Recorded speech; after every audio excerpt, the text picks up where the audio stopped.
Presento, yo soy Maximiliano Díaz, trabajo en el Ministerio Universitario y en la iglesia hace casi 7 años, 8 años, y soy casado hace 9 años y soy papá de una niña de 5 años que va a cumplir 6 y un niñito de 1 año y casi 11 meses.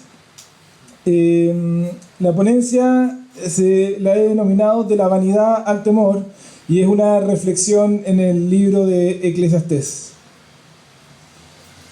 En el libro de Eclesiastés vemos vez tras vez que el maestro, esta persona que está exponiendo y hablándole a la gente, inicia una búsqueda de sentido de la vida en diversos elementos de la vida terrenal, que él llama la vida debajo del sol. Ustedes si han leído Eclesiastés van a poder recordar eso. El maestro nos lleva por un recorrido decepcionante, mostrándonos que el resultado de cada experimento en busca del sentido de la vida es vanidad, como él dice, vanidad, vano. Sin embargo, el maestro nos muestra un dulce final, diciendo en el penúltimo verso del libro de Eclesiastés, que dice: el fin de este asunto es que ya se ha escuchado todo, teme pues a Dios y cumple sus mandamientos, porque esto es todo para el hombre. La búsqueda del sentido para el maestro termina ahí, en el temor y la obediencia. ¿Cómo es que un hombre puede pasar de la vanidad al temor de Dios?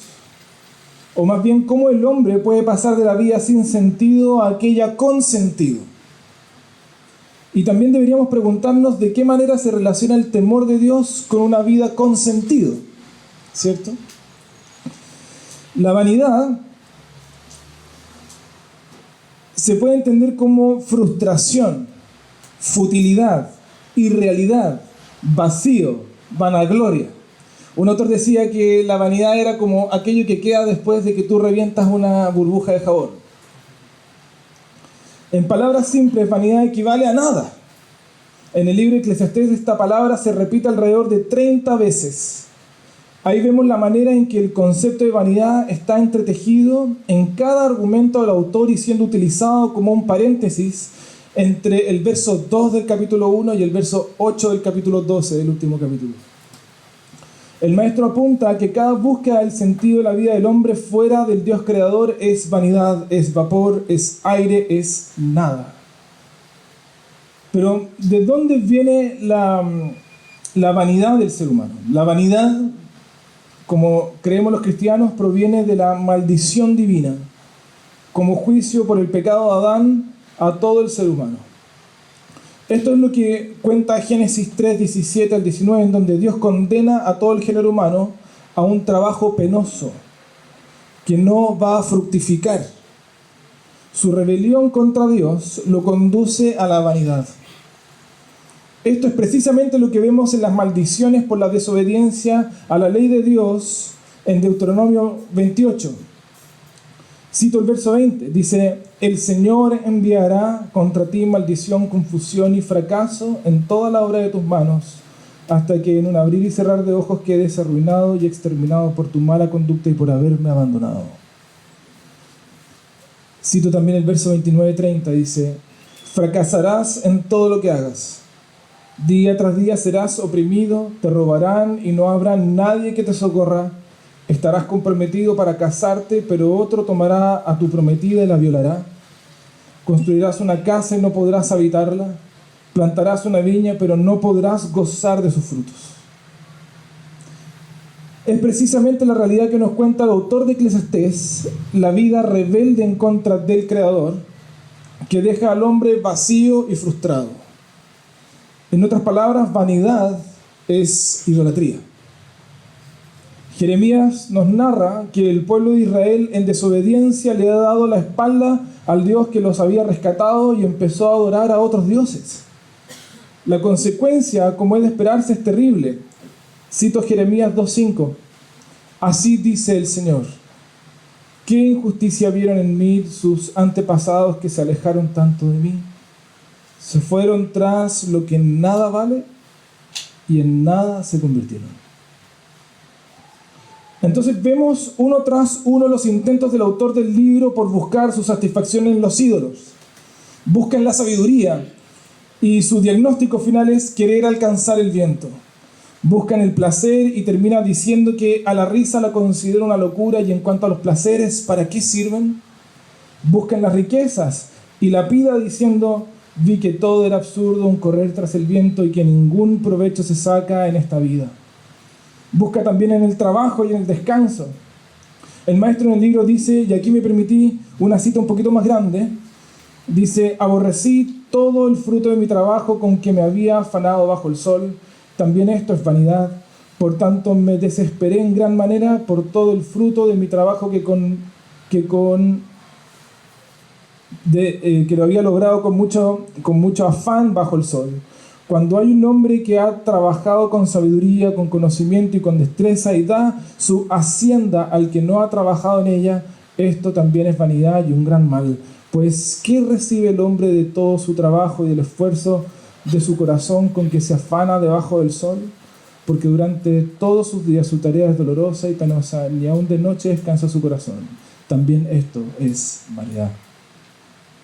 Busca también en la justicia.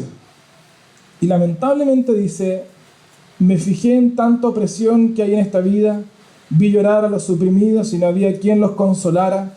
El poder estaba del lado de sus opresores y no había quien los consolara. Y consideré más felices a los que ya han muerto que a los que aún viven. Aunque en mejor situación están los que aún no han nacido, los que no han visto aún la maldad que se comete en esta vida. Y también buscan la trascendencia. Y pregunta: ¿quién sabe qué le conviene al hombre en esta breve y absurda vida suya, por donde pasa como una sombra? ¿Y quién puede decirle lo que sucede en este mundo después de su muerte? La vanidad es una constante búsqueda de la propia satisfacción en aquellas cosas que no fueron creadas para un fin tan sublime como el darnos sentido. Y eso es idolatría. Una decepción tras otra. Hay un autor que me encanta, que es C.S. Lewis, y describe en una narración brillante esta rebeldía. Cito: había una estudiante llamada Jill Paul. Fue a un arroyo a tomar agua, pero a la orilla del arroyo había un gran león. Se detuvo. El león le dijo: si tienes sed, puedes beber. Jill duda. ¿No estás sedienta?, le dijo el león. Me estoy muriendo de sed, dijo Jill. Entonces bebe, dijo el león. ¿Puedo? Podría. ¿Te molestaría irte mientras lo hago?, dijo Jill. El león respondió a esto solo con una mirada y un gruñido muy bajo. ¿Me prometerías no hacerme nada si voy?, dijo Jill. Yo no voy a prometerlo, dijo el león. ¿Tú comes niñas?, dijo Jill. Me he tragado niñas, niños, mujeres, hombres, reyes y emperadores, ciudades y reinos, dijo el león. No lo dijo como si estuviera presumiendo, ni como si lo lamentara, tampoco como si estuviera enojado, simplemente lo dijo. No me animo a ir y beber, dijo Jill. Entonces morirás de sed, dijo el león. Ay, por favor, dijo Jill, acercándose a otro paso. Debo ir y buscar otro arroyo entonces. No hay otro arroyo, dijo el león. El temor es completamente lo contrario a la vanidad. Pienso que lo que narra Lewis está cargado precisamente de esto. Somos como aquella Jill que desea saciar su sed, pero no queremos acercarnos a Cristo. En este caso es representado por el león. Jill, como nosotros, se enfrenta a esta realidad. Si quieres beber del arroyo y saciar tu sed, tienes que acercarte al león. Saciar tu sed va a implicar temor. Yo diría terror, ¿cierto? Esto es precisamente lo que hace el autor de Eclesiastés al final de su libro, cuando ya nos ha dado el panorama general de la frustrante búsqueda de sentido y verdad fuera de Dios. El problema no es el objeto de la idolatría, la sabiduría, el placer, las riquezas, la búsqueda de justicia, etc., sino el posicionar aquellas cosas como el centro de significancia de nuestra vida. Esa es la razón por la que el temor de Dios es, según un autor, sumisión reverente que lleva a la obediencia. Y es intercambiable con adoración, dependencia, confianza y esperanza. El maestro en el libro de Eclesiastés nos muestra la desesperanza de la vanidad y nos muestra su contraparte, el temor. La pregunta es, ¿cómo pasamos de la vanidad al temor? El libro de Romanos explica que en el capítulo 8, versos 19 al 20, dice así: la creación aguarda con ansiedad. Conocemos ese pasaje, ¿cierto? Aguarda con ansiedad la revelación de los hijos de Dios, porque fue sometida a la frustración. Otra versión dice vanidad. Esto no sucedió por su propia voluntad, sino por la del que así lo dispuso. Pero queda la firme esperanza de que la creación misma ha de ser liberada de la corrupción que la esclaviza, para así alcanzar la gloriosa libertad de los hijos de Dios. La cruz de Jesús es la única manera de pasar de la vanidad al temor. Es ahí donde por su gracia somos rescatados de nuestros deseos egocéntricos de buscar sentido fuera del Creador y llevados a la esperanza del temor, adoración, sentido. Es un rescate de nuestros ídolos frente a los cuales nos encontramos ciegamente obnubilados, que nos transporta a una relación con el único que puede satisfacer nuestros más profundos deseos. La siguiente pregunta es, ¿cómo materializamos entonces este temor hoy? Woody Allen, a todos les suena ese nombre, ¿no? Es un prolífico director de cine, guionista, actor, músico, dramaturgo, humorista, escritor estadounidense. Y él, en una entrevista en el año 77, dijo lo siguiente: alienación, soledad y un vacío rayando en la locura. La cosa fundamental detrás de toda motivación y toda actividad es el constante conflicto en contra del aniquilamiento y en contra de la muerte. Esto es absolutamente pasmoso en su terror y hace que los logros de cualquier persona no tengan ningún sentido. Como escribió Camus, no es solo que él, el individuo, muera, o el hombre como un todo muera, sino que tú luchas por hacer una obra de arte que perdure y te das cuenta que el universo en sí mismo no existirá después de un periodo de tiempo. Hasta que esos problemas no sean resueltos en cada persona religiosa o psicológica o existencialmente, dice Woody Allen, los problemas sociales y políticos nunca podrán resolverse, salvo de una manera superficial. ¿Lo tenía claro? Cuando hablamos del temor de Dios, estamos hablando de todo, entonces, de todo. Es la respuesta clave a la existencia y a los deseos profundos del ser humano.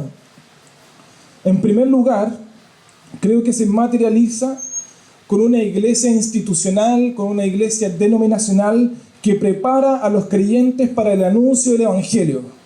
Una iglesia que sabe que su mayor y único llamado es el discipulado de las personas y que no se mezcla con otro tipo de interés y negocio. Una iglesia confesante que provee la estructura, el ambiente para el desarrollo de los creyentes en cuanto a sus vocaciones, para que florezca la creatividad, la hospitalidad, la generosidad, la misericordia, la justicia. El reto, por lo tanto, es para los líderes y para los pastores. Nuestro corazón debe estar tan capturado por el temor reverente a Dios que nos esforzamos por crear estructuras que acompañen el crecimiento de la vid, el Evangelio, y no lo ahoguen.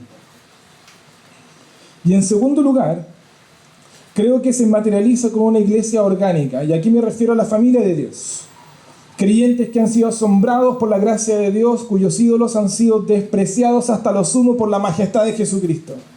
Personas comunes y corrientes que mediante el poder del Espíritu Santo oran y humilde y activamente esperan la manifestación de Dios en sus vidas, y en los lugares a los cuales Dios los ha llamado a fermentar. La majestad de Dios, su belleza y su obra maravillosa impide que el creyente se encuentre ocioso, no sepa qué hacer, sino que lo activa. Esa es la razón por la que pienso que el libro de Eclesiastés termina hablándole al joven en el capítulo 12. Acuérdate de tu Creador en los días de tu juventud, antes de que lleguen los días malos y vengan los años en que digas no encuentro en ellos placer alguno. ¿Cómo responderemos? ¿Qué resultado tendremos? Lamentablemente, para nuestro acotado punto de vista humano, pienso, y aquí me da juego, es que creo que veremos los resultados con la perspectiva de nuestra partida a la presencia de Dios. Creo que al mirar para atrás en aquel momento sabremos si nuestra vida y estructuras fueron verdaderamente para servir a aquel maravilloso Dios que nos rescató o para el servicio de nuestros vanos deleites. Mi oración es que al mirar para atrás en aquel momento Dios nos dé la lucidez para saber con paz y alegría que por su gracia nuestra vida tuvo el sabor que Dios quiso que tuviera. Y para eso tenemos que empezar hoy, ayer, antes que se rompa el cordón de plata, que se quiebre la vasija de oro y se estrelle el cántaro contra la fuente y se haga pedazos la polea del pozo, como dice Eclesiastés.